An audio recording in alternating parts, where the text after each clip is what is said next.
C'est une grande joie pour moi de un temps privilégié avec vous autour du livre d'Esther. Nous sommes en train de préparer cela commence le 11 janvier puis se termine le 1er février.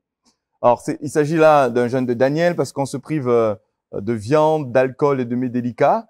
Mais l'esprit dans lequel je nous propose de vivre ce jeûne et prière, s'inspire du livre d'Esther. C'est pour ça que ce temps de prière est appelé Opération Esther. Ce que je vous propose, c'est de le vivre comme une série. Je vous propose de rentrer dans le livre et d'être comme un spectateur, mais acteur en même temps, en découvrant des principes spirituels qui sont là, et puis en se l'appropriant et en se préparant aussi à vivre ce temps. Ça va être un moment, je crois, qui va nous aider à trouver du sens à la vision que Dieu nous donne et à la compréhension de la saison dans laquelle on est. Ce livre d'Esther est fascinant pour plusieurs choses. La première, c'est que le nom de Dieu n'est cité à aucun moment.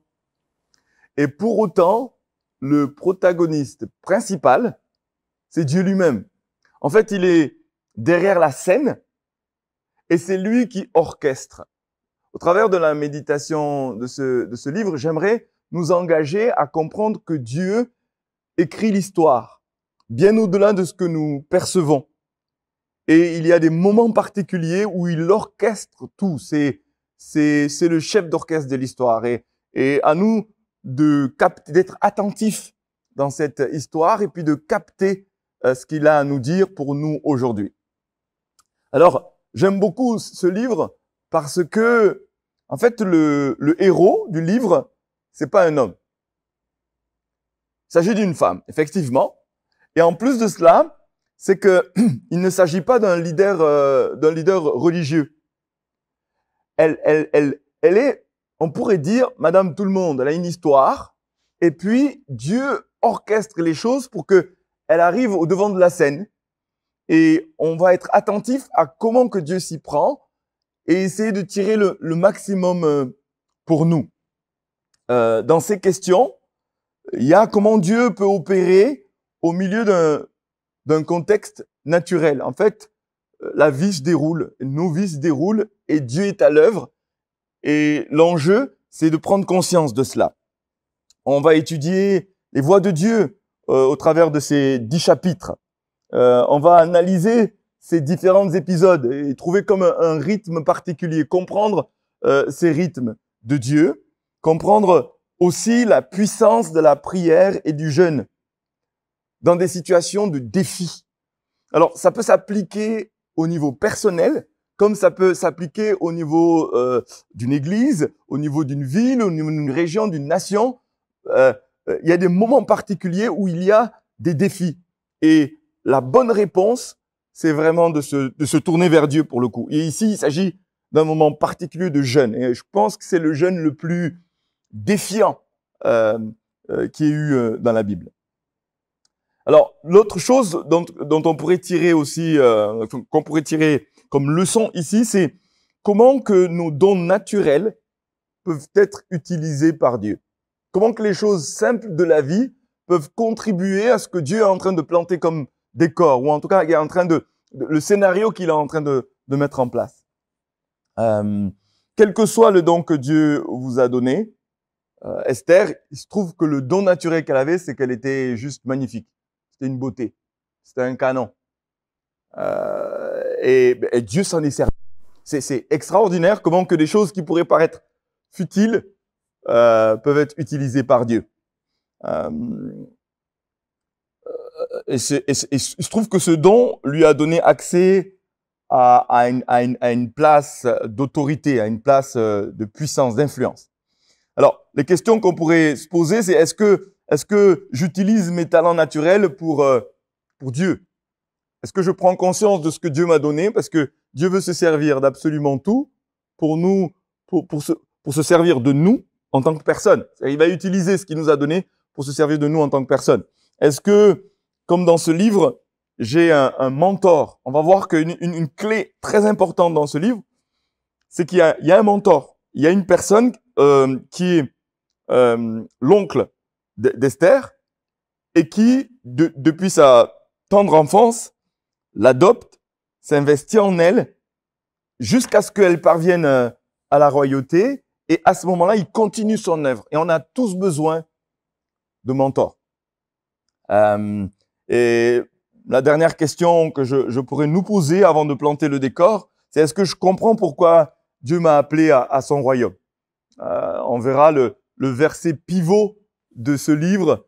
C'est Mardochée qui dit justement, son mentor qui dit à Esther, est-ce pour ce temps-là que tu es arrivé à la royauté? Est-ce que nous comprenons que quand Dieu nous sauve, il nous conduit à une position d'autorité avec tout ce que nous sommes, avec tout ce qu'il a placé dans nos mains, pour influencer, pour être une clé qui ouvre et qui fait de nous une bénédiction, qui fait de nous une solution, une réponse pertinente dans des situations profondes.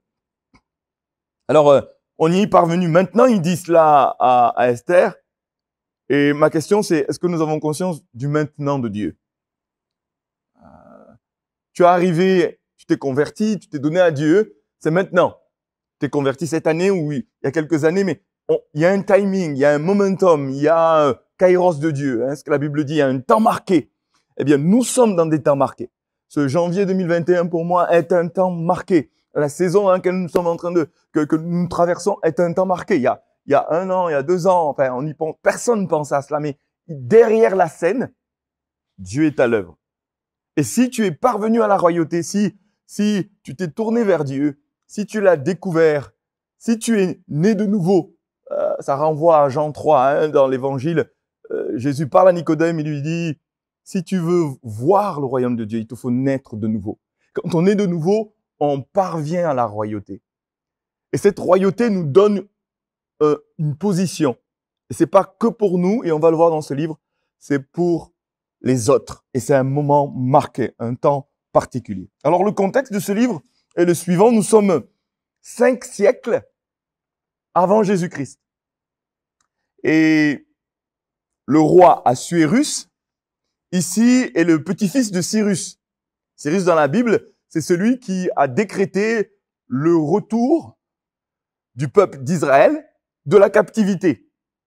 Alors, le peuple d'Israël avait été envoyé en captivité avec le roi Nebuchadnezzar, qui était babylonien. Et puis, à ce moment, pourquoi? Parce que le peuple d'Israël, ça faisait des années que Dieu disait, arrêtez de vous détourner de moi, parce que si vous vous détournez de moi, à un moment donné, c'est normal qu'il y ait une sorte de correction.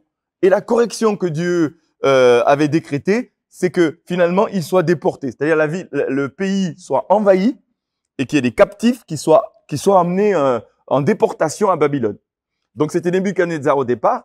Et puis après, c'est les Perses qui ont pris le pouvoir et c'est Assuérus qui est là, le petit-fils donc de Cyrus, qui lui, après la déportation, avait décrété le retour du peuple d'Israël dans ses terres. Et donc, quand le peuple d'Israël retourne, nous sommes là avec un contemporain qui est Néhémie. Le livre de Néhémie est contemporain du livre d'Esther. Néhémie Esdras avait ramené déjà en premier, avec Josué le sacrificateur, le peuple. C'était le premier retour. Et puis après, il y a eu Néhémie. Et quand Néhémie est là en train de rebâtir la muraille de Jérusalem, eh bien, dans la même période, il y a ceux qui sont restés, qui sont installés, qui vivent, les Juifs qui vivent là toujours en Perse. Et puis, à ce moment-là, c'est le roi Assuérus qui règne. Et donc, ce qui se passe, c'est que Dieu s'est servi d'une femme et d'un leader pour délivrer. Dans ce contexte-là, on va le voir étape après étape. Dans ce contexte, le peuple d'Israël est là toujours en déportation. Et puis l'histoire va conduire à un moment d'un projet de génocide, de la destruction de ce peuple. Et puis Dieu va se servir d'Esther pour les délivrer.